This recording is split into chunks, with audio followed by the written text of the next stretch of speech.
អនុញ្ញាតគោរពនឹងជម្រាបសួរពុកម៉ែបងប្អូនប្រជាពលរដ្ឋខ្មែរយើងទាំងអស់បាននៅក្នុងថ្ងៃនេះដែរខ្ញុំមានព័ត៌មានខ្លះៗដើម្បីចែករំលែកទៅដល់ពុកម៉ែបងប្អូនទាំងអស់គ្នាហើយសម្រាប់ព័ត៌មាននៅក្នុងថ្ងៃនេះគឺតាក់ទងទៅនឹងប្រទេសថៃពេលនេះកំពុងតែប្រើល្បិចទៀតហើយដោយប្រើលេសកម្ចាត់បទល្មើសឆបោកអនឡាញនៅកម្ពុជាដើម្បីបិទបាំងទង្វើឈ្លានពានរបស់ខ្លួនតែត្រូវទម្លាយលើឆាកអន្តរជាតិកាលពីសង្គ្រាមកម្ពុជាថៃនាខែធ្នូឆ្នាំ2025យោធាថៃតែងប្រើលេសបោសសម្អាតបទល្មើសឆបោកអនឡាញដើម្បីឈ្លានពានកម្ពុជាឲ្យមកទល់នឹងពេលបច្ចុប្បន្ននេះសកម្មភាពទាំងនេះក៏ត្រូវបានថៃយកមកធ្វើជាឈ្នន់ដើម្បីបិទបាំងការឈ្លានពានរបស់ខ្លួនមកលើកម្ពុជាលោកឧបនាយករដ្ឋមន្ត្រីប្រាក់សុខុនរដ្ឋមន្ត្រីក្រសួងការបរទេសកម្ពុជាបាននាំយកល្បិចរបស់ថៃទាំងអស់នេះមកបកអាក្រាតក្នុងកិច្ចប្រជុំកម្រិតខ្ពស់នៃសម័យប្រជុំលើកទី61របស់ក្រុមប្រឹក្សាសិទ្ធិមនុស្សអង្គការសហប្រជាជាតិថ្លែងក្នុងបទអន្តរាគមន៍ក្នុងកិច្ចប្រជុំកម្រិតខ្ពស់នៃសម័យប្រជុំលើកទី61របស់ក្រុមប្រឹក្សាសិទ្ធិមនុស្សនៅទីក្រុងស៊ឺណែវលោកឧបនាយករដ្ឋមន្ត្រីបានមានប្រសាសន៍ថាការឆបោកតាមប្រព័ន្ធបច្ចេកវិទ្យាគឺជាបញ្ហាសកលដែលកំពុងបំផ្លាញសិទ្ធិមនុស្សដោយគ្មានព្រំដែនបំផ្លិចបំផ្លាញទ្រព្យសម្បត្តិនិងសេចក្តីថ្លៃថ្នូររបស់មនុស្សហើយគ្មានប្រទេសណាមួយអាចគេចផុតពីបញ្ហាទាំងអស់នេះបានឡើយលោកសង្កត់ធ្ងន់ថាការប្រយុទ្ធប្រឆាំងនេះទាមទារឲ្យមានកិច្ចសហប្រតិបត្តិការជាមួយគ្នាគឺមិនមែនជាសកម្មភាពប៉ូលីសឬយោធាបរទេសជាឯកតោភាគីដែលគ្រាន់តែប្រើប្រាស់សម្រាប់បិទបាំងការឈ្លានពាននិងការកាន់កាប់របស់ខ្លួននោះទេជាមួយគ្នានោះលោកក៏បានអះអាងថា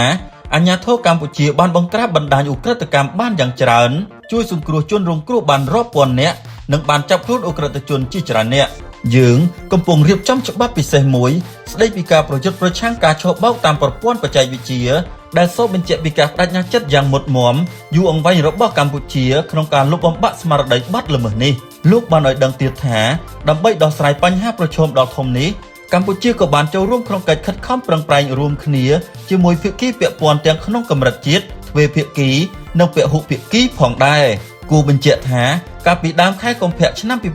2026យោធាថៃហ៊ាននាំអនុព័ន្ធយោធាបរទេសរួមទាំងភ្នាក់ងារប៉ូលីសស៊ើបអង្កេត SBI របស់អាមេរិកផងចូលមកត្រួតពិនិត្យសន្តាគារពីកន្លែងស្ថិតនៅក្នុងស្រុកអូស្មាច់ខេត្តឧត្តរមានជ័យរបស់កម្ពុជាដោយគ្មានការអនុញ្ញាតក្រសួងការបរទេសចាត់ទុកទស្សនកិច្ចពិនិត្យទីតាំងសំណាក់ពីភាគីថៃជាការរំលោភទៅលើអធិបតេយ្យភាពនិងបូរណភាពទឹកដីកម្ពុជា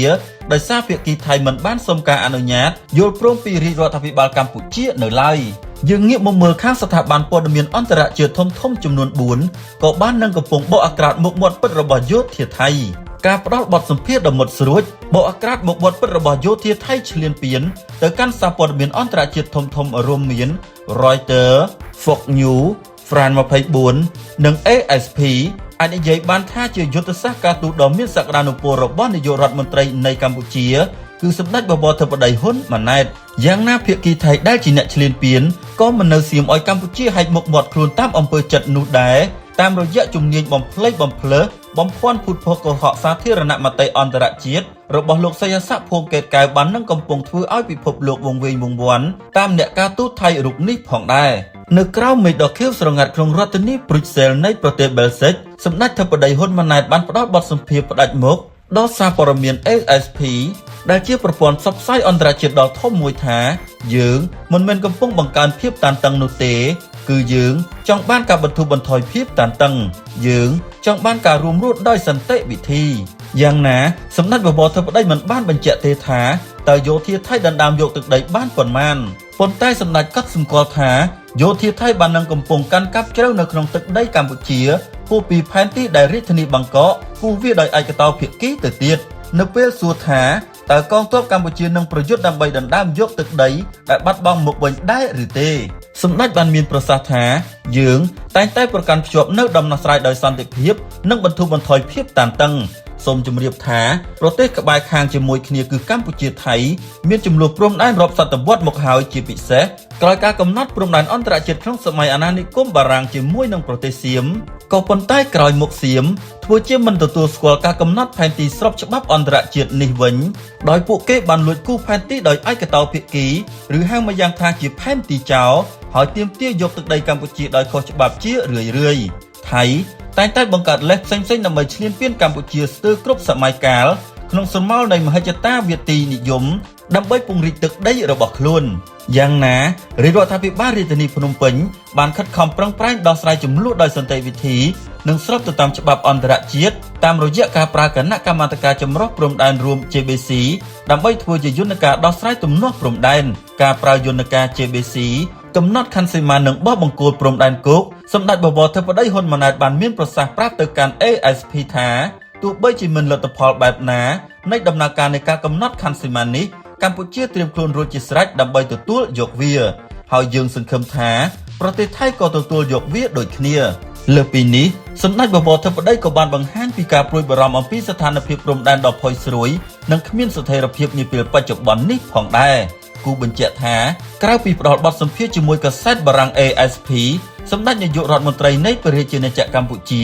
ក៏បានផ្ដល់បទសម្ភាសន៍ទៅកាន់សារព័ត៌មានអន្តរជាតិធំៗផ្សេងទៀតដូចជា Reuters, Fox News និង France 24ចំណែកក្រុមអ្នកសង្កេតការណ៍អាស៊ានពេលនេះបានបន្តចុះប្រមូលទិន្នន័យនៅតំបន់ប្រាសាទព្រះវិហារដែលថៃបានបំផ្លិចបំផ្លាញក្រុមអ្នកសង្កេតការណ៍អាស៊ាន AOT ដែលមានសមាជិក7ប្រទេសនៅព្រឹកថ្ងៃទី26ខែកុម្ភៈឆ្នាំ2026បានបន្តចុះសង្កេតការណ៍ផ្ទៀងផ្ទាត់និងរាយការណ៍អំពីស្ថានភាពជាក់ស្ដែងនៅលើទីតាំងផ្ទាល់នៃតំបន់ប្រាសាទព្រះវិហារស្ថិតនៅក្នុងស្រុកជួមសានដែលយោធាថៃបំផ្លិចបំផ្លាញយ៉ាងកម្រោលចាប់តាំងពីចូលជាធរមាននៃបទឈប់បាញ់រួមមកកម្ពុជាតែងគោរពនិងអនុវត្តយ៉ាងខ្ជាប់ខ្ជួននៅបទឈប់បាញ់សេចក្តីថ្លែងការណ៍រួមស្តីពីកិច្ចព្រមព្រៀងសន្តិភាពរវាងកម្ពុជានិងថៃកាលពីថ្ងៃ26តុលាឆ្នាំ2025និងសេចក្តីប្រកាសរួមនៃកិច្ចប្រជុំពិសេសលើកទី3នៃគណៈកម្មាធិការព្រំដែនទូទៅកម្ពុជាថៃ GBC កាលពីថ្ងៃទី27ធ្នូឆ្នាំ2025និងកិច្ចព្រមព្រៀងពាក់ព័ន្ធដែលមានស្រាប់សម្ដៅស្វែងរកដំណោះស្រាយមួយដ៏យុត្តិធម៌ត្រឹមត្រូវយូរអង្វែងនិងស្របទៅតាមច្បាប់អន្តរជាតិសារជាថ្មីម្ដងទៀតកម្ពុជារំពឹងថាភាគីថៃនឹងគោរពកិច្ចព្រមព្រៀងទាំងអស់ដែលបានចុះហត្ថលេខាជាមួយនឹងកម្ពុជាដោយសុឆន្ទៈនិងភាពស្មោះត្រង់ដោយកម្ពុជាដែរសូមជម្រាបថាកម្ពុជាតែងផ្ដល់ការគាំទ្រយ៉ាងពេញទំហឹងទៅដល់ក្រុមអ្នកសង្កេតការណ៍អន្តរជាតិ AOT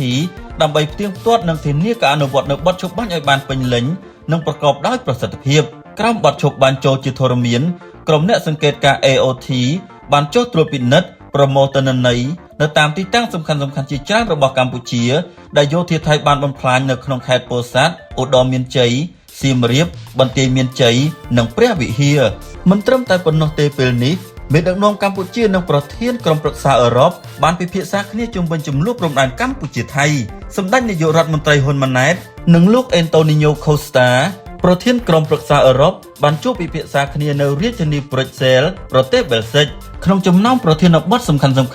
ចំនួនព្រំដែនកម្ពុជាថៃក៏ស្ថិតនៅក្នុងការពិភាក្សារបស់ថ្នាក់ដឹកនាំទាំងពីរផងដែរតាមរយៈសេចក្តីថ្លែងការណ៍ចេញក្រោយបញ្ចប់ជំនួបប្រធានក្រុមប្រឹក្សាអឺរ៉ុបបានបញ្ជាក់ថាខ្ញុំមានសេចក្តីសោមនស្សរីករាយដែលបានជួបជាមួយនឹងសម្ដេចបវរធិបតីហ៊ុនម៉ាណែតនាយករដ្ឋមន្ត្រីនៃព្រះរាជាណាចក្រកម្ពុជា